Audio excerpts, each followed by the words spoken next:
Sussex estate. September the 18th, 1970. All right. Legendary guitarist Jimi Hendrix. This goes to support my suicide apotheosis ritual. Overdoses on heroin in her Hollywood. And you also have to look into the River Phoenix heroin cup incident and see how many times people have drank the heroin cup and been crackrificed. April the 5th, 1994. Nirvana frontman Kurt Cobain commits suicide following years of heroin addiction, illness, and depression. Crackrifice. July 23rd, 2011. Amy Winehouse passes away. Her blood alcohol content more than 5 times the legal drink-drive limit. And I seen in Canada where these girls were all murdered by someone stuck a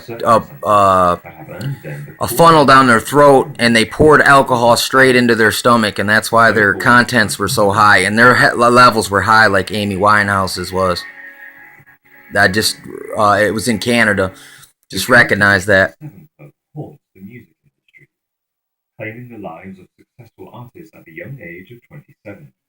Aside from the big 6 already mentioned, famous names associated with the club include ragtime musician Louis Chauvin, soul singer Linda Jones, and Manic Street Preachers guitarist Richie Edwards.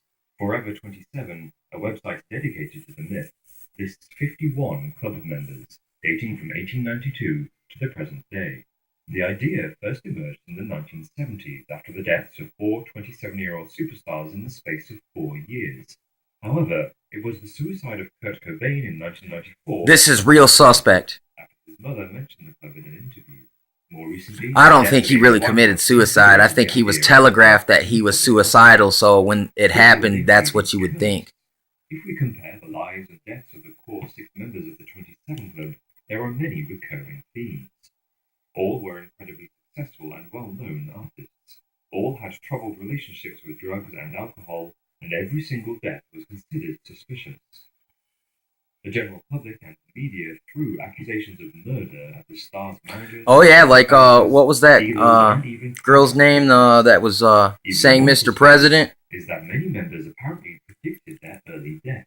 Marilyn Monroe. 3 years before she died, Winehouse expressed specific fears that she was going to join the club. See, all these people were aware of their death, like Tupac.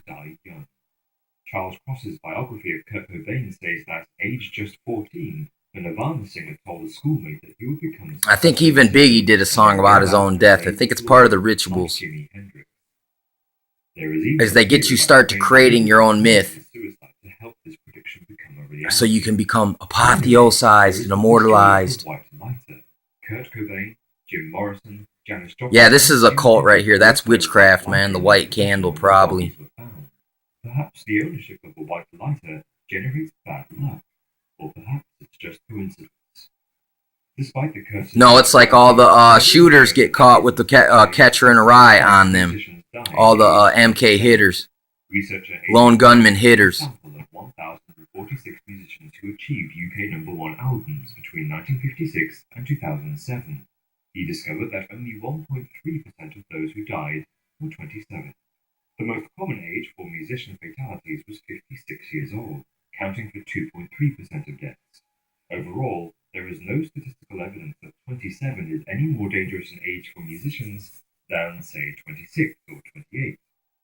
Nevertheless, Barnett did notice a trend of pop musicians facing a risk of death during their 20s that is 2 to 3 times greater than that of the general population.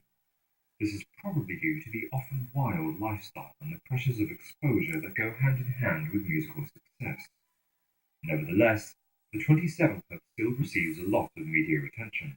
No, you got to look into the occult connections of that era's music industry, man. And it's all Huxley, Satanist, drugged out, military industrial intelligence people, man. We're all up in all that stuff. They're the generation before our generation of sacrifices. They were responsible for all the sacrifices in the days previous. Look how many musicians died in funny, weird circumstances.